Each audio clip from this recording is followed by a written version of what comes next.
Bismillahirrahmanirrahim. Assalamualaikum warahmatullahi wabarakatuh. Selamat pagi para pelajar sosiologi, khususnya mata kuliah teori sosiologi modern. Sebagaimana yang telah saya janjikan dan juga kalian minta, bahwa saya perlu menjelaskan kembali tentang teori struktural fungsional.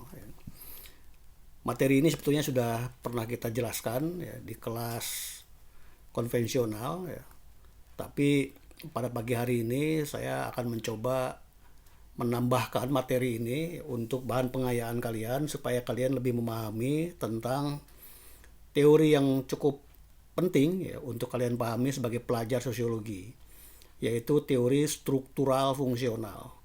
Banyak di antara kalian ya, senior-senior kalian yang pernah menulis skripsi menggunakan teori struktur fungsional. Tetapi dalam pembahasan teori masih kurang menggigit ya. Karena memang mungkin pembahasan dan pemahaman para mahasiswa masih kurang dalam pemahaman teori-teori sosiologinya. Jadi materi-materi singkat dalam beberapa durasi 10-12 menit atau 15 menit yang saya bagi beberapa bagian 1, 2, 3 bahkan sampai 5 ya, tergantung kebutuhan. Kalian bisa putar-putar kembali, ulang-ulang kembali materi-materi ini untuk menambah pemahaman kalian dalam memahami teori sosiologi. Untuk jangka pendek tentunya kalian memahami untuk lulus mata kuliah ya. Tetapi jangka panjang kalian perlu memahami ini mungkin dalam penulisan skripsi atau studi lanjut di S2 maupun S3. Jadi teori struktur fungsional ya, yang namanya ingat saya bilang berkali-kali namanya struktur ya. Struktur berarti di luar diri kita ya. Di luar diri kita yang melingkupi kehidupan kita. Jadi teori struktur fungsional ini kalau menurut Ritzer ya masuk ke dalam paradigma fakta sosial. Jadi pendekatannya tentunya menggunakan penelitian yang bersifat kuantitatif ya. Kuantitatif kata kuncinya adalah kuantitas, artinya jumlah. Kalau jumlah berarti angka. Kalau angka berarti penggunaan metodenya adalah menggunakan kuantitatif atau statistik. Kalau kualitatif kata kuncinya adalah kualitas. Kualitas berarti adalah mutu. Ya, mutu berarti itu sangat relatif ya. Tergantung bagaimana memilih sumber ya. Oleh karena itu biasanya pendekatannya adalah pendekatan yang kualitatif atau paradigmanya definisi sosial. Jadi teori struktur fungsional ini kalau kita lihat ya dari sejarahnya tentu muncul dari pemikiran Auguste Comte ya. Auguste Comte melihat bahwa proses masyarakat itu berkembang ya dari tahap yang sederhana sampai ke tahap modern. Dari yang teologis, metafisik sampai kepada positif ya. Durkheim juga seperti itu berpikirnya, bahwa segala sesuatu kehidupan sosial ini ya dilingkupi oleh di luar diri kita ya. Maka pendekatannya adalah kuantitatif. Jadi struktur fungsional sangat dipengaruhi oleh Auguste Comte ya, Durkheim maupun Spencer ya. Herbert Spencer seorang biolog dari Inggris ya, yang melihat bahwa masyarakat itu seperti organisme biologis ya, seperti makhluk hidup ya. Seperti kita dari kecil, dari bayi ya, beranjak remaja, dewasa dan tua ya. Seperti itu kita berkembang terus masyarakat. Jadi ada proses regenerasi ya, ada patah ya, ada tumbuh ya, ada berkembang ya. Jadi di dalam tubuh kita juga ada proses regenerasi sel ya. Jadi tubuh kita ini setiap hari berubah terus, bertambah terus ya. Berkembang ya, kemudian menjadi majemuk ya, kemudian bisa jadi mengalami kehancuran ya. Tapi juga bisa jadi mengalami pertumbuhan, tergantung bagaimana perkembangan kita. Jadi teori struktur fungsional melihat masyarakat ini seperti makhluk hidup ya. Ada proses regenerasi, ada proses pertumbuhan, ada proses perkembangan ya. Oleh karena itu teori struktural fungsional juga banyak dipengaruhi oleh para antropologi ya. Misalnya Malinowski ya, Radcliffe Brown ya, yang melihat masyarakat tradisional itu relatif stabil ya, tetapi juga ada proses perkembangan ya. Jadi teori struktural fungsional sangat dipengaruhi oleh para tokoh-tokoh sebelumnya ya. Dan juga ada pengaruh-pengaruh antropologi. Yang antropologi itu biasanya melihat dalam masyarakat-masyarakat tradisional yang relatif stabil. Oleh karena itu, teori struktural fungsional selalu menganggap masyarakat itu stabil ya, status quo. Walaupun ada perubahan ya, tapi perubahan itu tidak merubah struktur fungsinya secara total. Yang kita kenal dengan homeostatis ya, atau equilibrium ya, yang memperoleh atau mengarah ke keseimbangan baru. Seperti kita, tubuh kita senantiasa berubah ya, berkembang, tapi bukan berarti menjadi satu hal yang luar biasa, karena ada proses adaptasi di dalam diri kita, di dalam masyarakat untuk memperoleh keseimbangan baru. Seperti air ya di dalam gelas yang kita goncang-goncang ya, dia akan mengalami kegoncangan, tapi lambat laun dia akan berhenti lagi ya, sesuai dengan ritme dari goncangan air itu. Makin kuat kita goncang, maka goncangannya mungkin akan bergerak ya, dan kemudian akan lambat laun akan berhenti ya. Tapi kalau goncangannya lemah, maka gerakannya juga, airnya juga akan lemah dan juga cepat akan berhenti. Jadi teori fungsional memandang masyarakat itu seperti itu ya. Bukan berarti anti pada perubahan ya. Perubahan tetap ada, tapi sifatnya bersifat evolutif ya. Pelan-pelan sesuai dengan perkembangan kita dalam tubuh kita seperti itu. Berkembang pelan-pelan tanpa terasa, tahu-tahu kita sudah besar. Jadi teori fungsional menganggap seperti itu. Jadi dalam masyarakat ada perubahan ya untuk memperoleh keseimbangan baru atau homeostatis ya. Oleh karena itu teori struktur fungsional seringkali dikenal dengan teori integrasi ya. Karena lebih mengedepankan adalah keutuhan sistem ya. Atau juga dikenal dengan teori sistem ya. Jadi ini yang kalian harus pahami ya, teori struktur fungsional.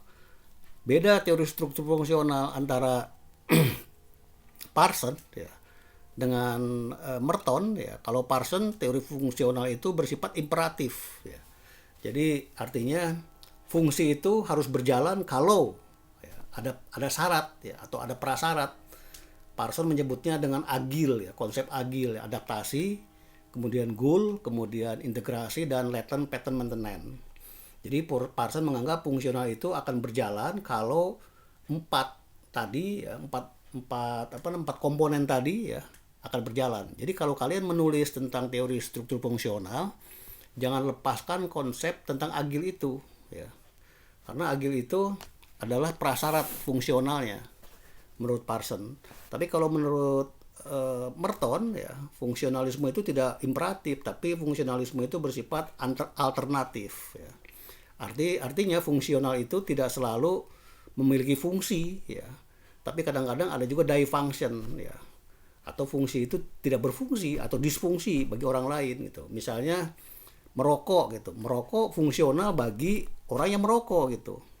Tapi bagi orang yang tidak merokok, itu merokok dianggap disfungsi gitu. Jadi tidak penting. Kalau menurut Parson beda ya. Parson selalu menganggap fungsional itu pasti fungsi gitu. Jadi contoh lain misalnya mengapa maaf misalnya PSK itu sulit diberantas ya, mengapa narkoba itu sulit diberantas menurut kacamata Parson ya karena narkoba maupun PSK maupun judi itu dianggap fungsional gitu, karena ada komponen ya agil di sana gitu.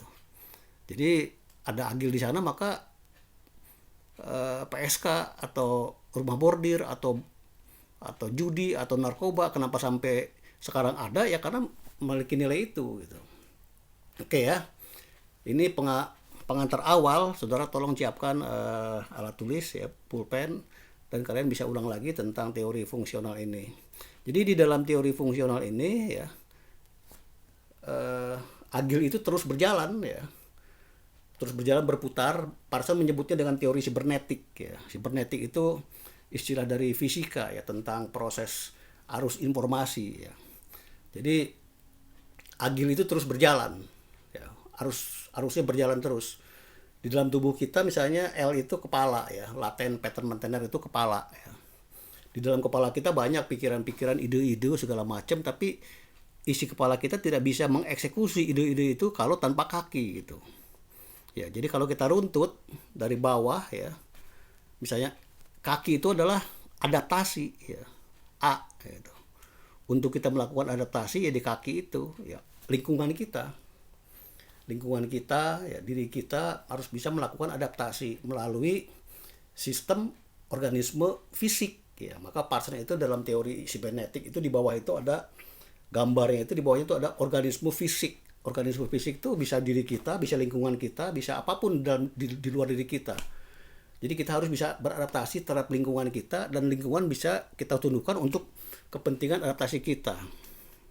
Di atas itu baru integrasi ya. Adaptasi goal dulu. Di atas itu A, adaptasi, baru di atas itu G ya.